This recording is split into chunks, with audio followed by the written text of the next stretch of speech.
Ration बना दिया, ठीक है ना।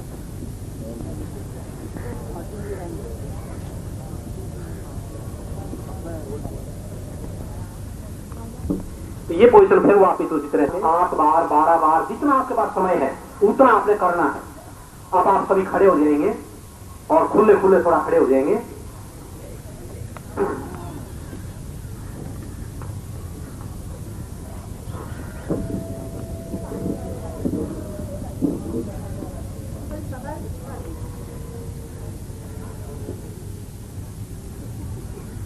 दोनों हाथ ऊपर, 3 पीछे झुकेंगे, थोड़ा जितना झुका जाए, 4 आगे झुकेंगे, उतने सीधे रखेंगे और जितना झुका जाए आपसे उतना झुकेंगे। 5 में एक पैर पीछे ले जाएंगे, आगे हाथ रखेंगे जमीन पर, एक पैर पीछे ले जाए, जमीन पर हाथ रख ले आगे। 6 में दोनों पैर पीछे ले जाएं। 8 आगे से ऊपर उठ जाएंगे, पीछे झुके रहेंगे। सर्पासन है ये। 9 एक पैर आगे ले आएंगे। 10 दूसरा पैर आगे और झुके रहेंगे, घुटने सीधे रखेंगे। जहां तक भी आपसे आराम से झुका जाए उतना झुकिए, घुटने सीधे रखिए। 11 ऊपर हाथ उठाते हुए, पीछे झुकते हुए। 12 वापिस फिर हाथ जोड़ने की मुद्रा में, फिर रिलैक्स करेंगे। ये एक राउंड हुआ, फिर करेंगे 1 2 3 पीछे झुकेंगे, 4 आगे झुकेंगे, घुटने सीधे रखेंगे, झुकेंगे। 8 9 एक पैर आगे, 10 दोनों पैर आगे झुके रहेंगे, घुटने सीधे रखेंगे। 11 दोनों हाथ ऊपर उठाते हुए, पीछे झुकते हुए। 12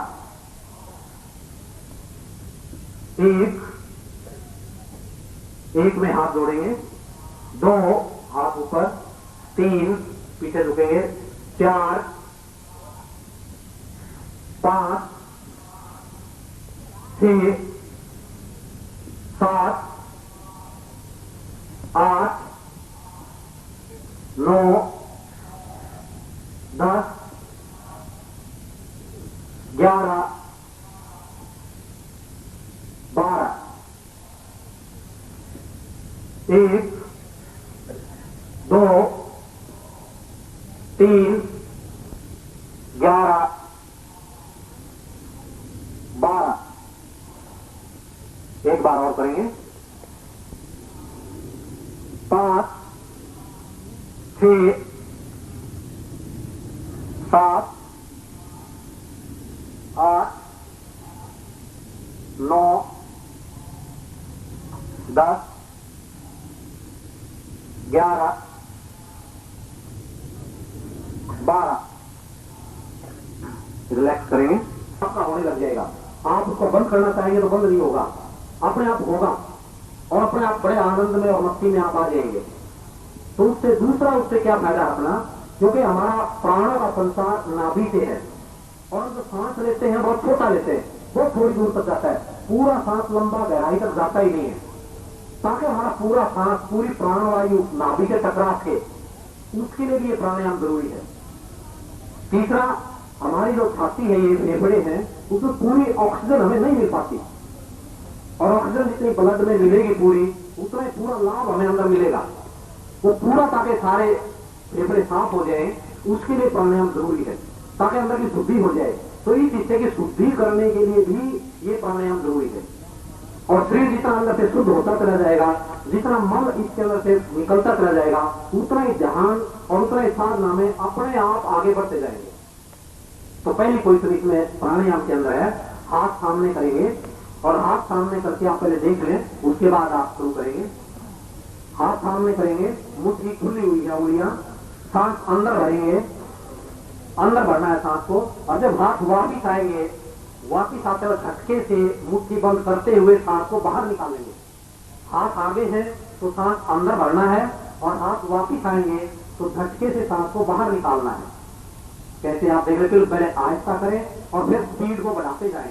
पहले बिल्कुल आहिस्ता, हाथ यहाँ है तो सांस अंदर भरेंगे,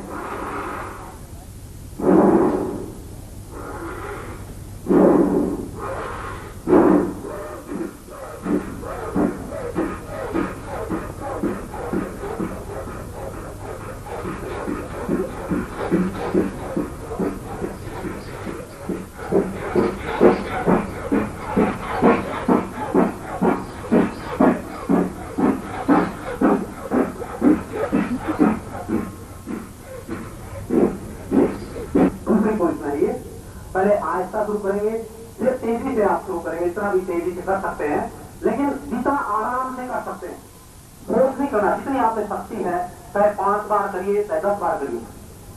तो दूसरी पोजीशन में हाथ ऊपर,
लेट जाइए।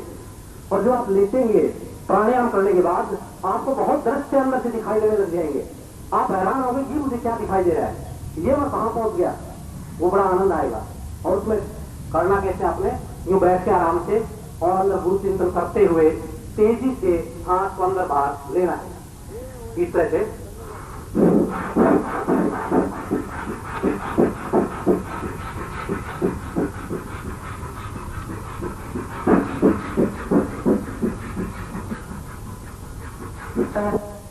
हजम होके जो मन बचता है वो हम लेटरिन चले जाते हैं। तो पेट से काफी बीमारियां हमारी शुरू होती हैं कि जिस टाइम खाना ठीक हजम ना हो, मन पूरा साफ ना हो, तो पेट से बीमारियां शुरू हो जाती हैं। यदि पेट साफ नहीं होगा तो भी बड़े हमें अटपटा लगेगा, कुछ खाने को दिल नहीं करेगा, भूख भी नहीं लगेगी, परेशानी रहेगी अंदर। तो यदि पेट साफ है, पूरा हजमा हाथ अंदर बाहर खिलाए।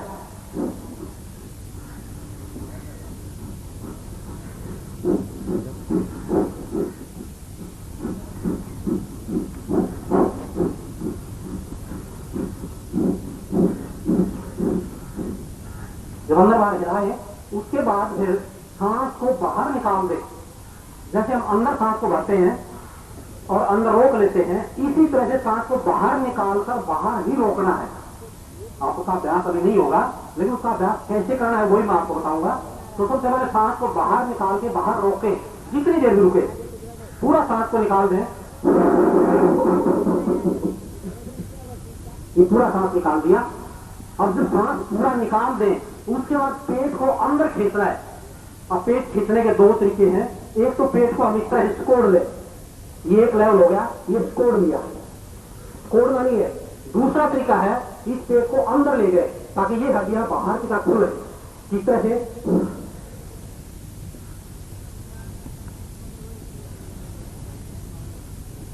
इस तरह से।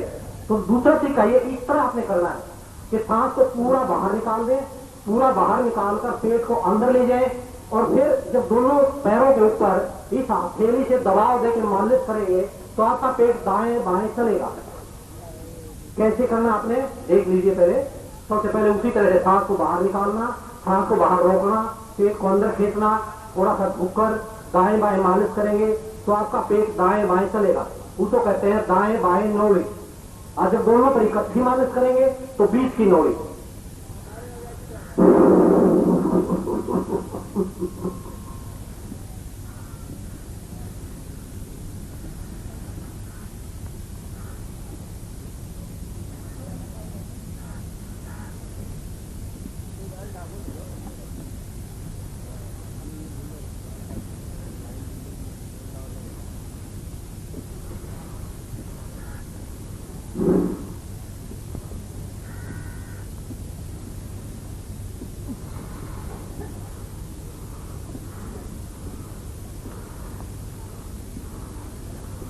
ये सेंट्रल ओरी है।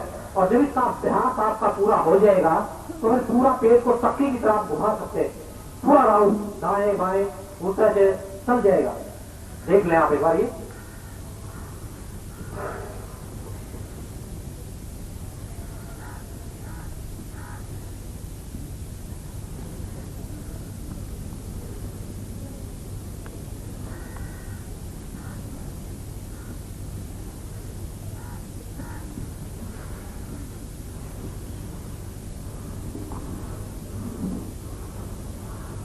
मालिश करें, बड़ी अच्छी नॉलेज चलेगी आपकी।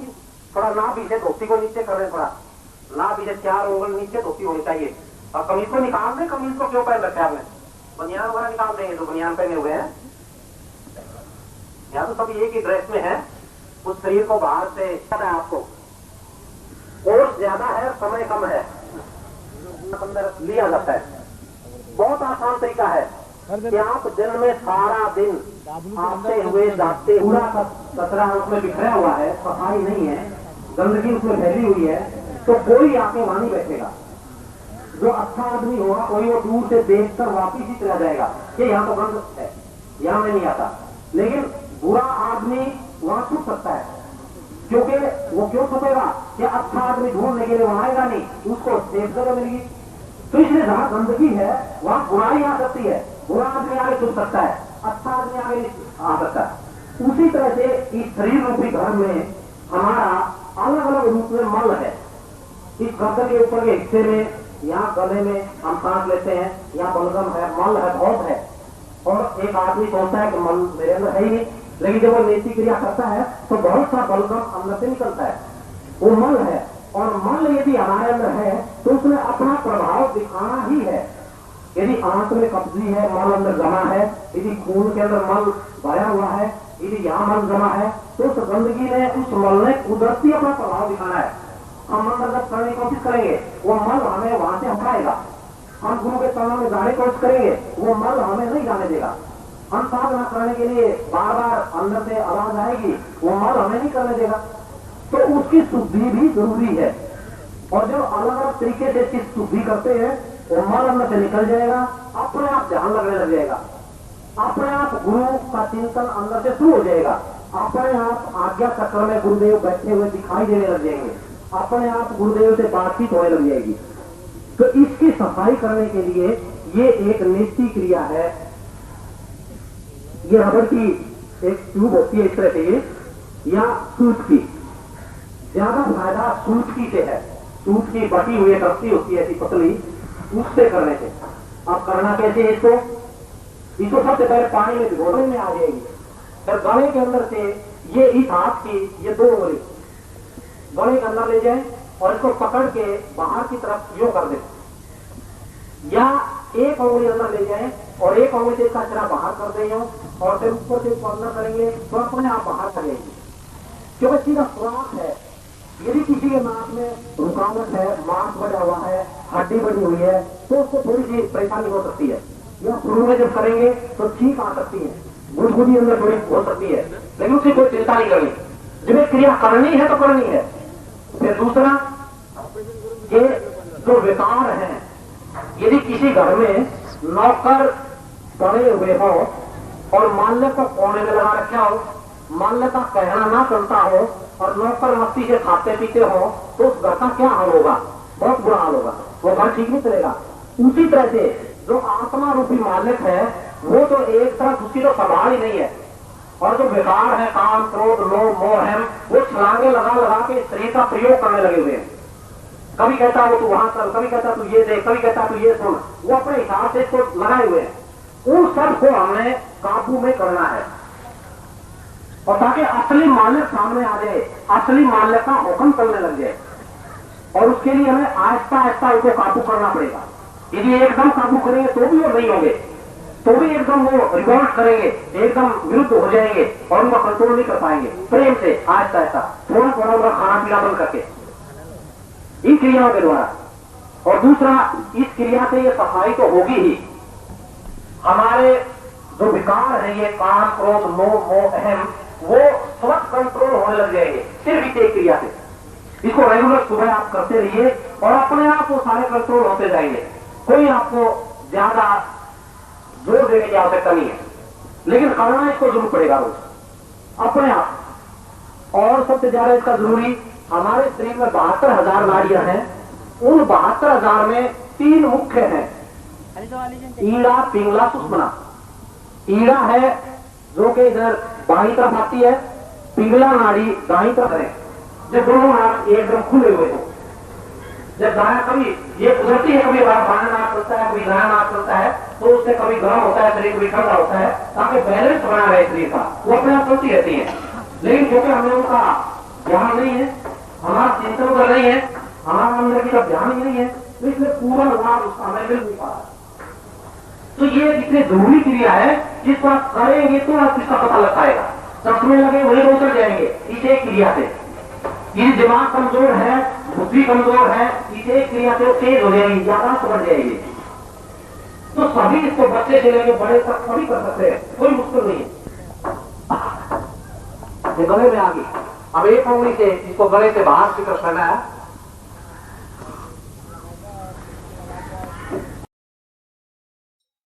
ओम परम तत्वाय नारायणाय गुरुभ्यो नमः। ओम ह्रीं मम प्राण देह रोम प्रतिरोम चैतन्य जाग्रय ह्रीं ओम नमः। ओम भूर्भुवः स्वः तत्सवितुर्वरेण्यं भर्गो देवस्य धीमहि धियो यो नः प्रचोदयात्।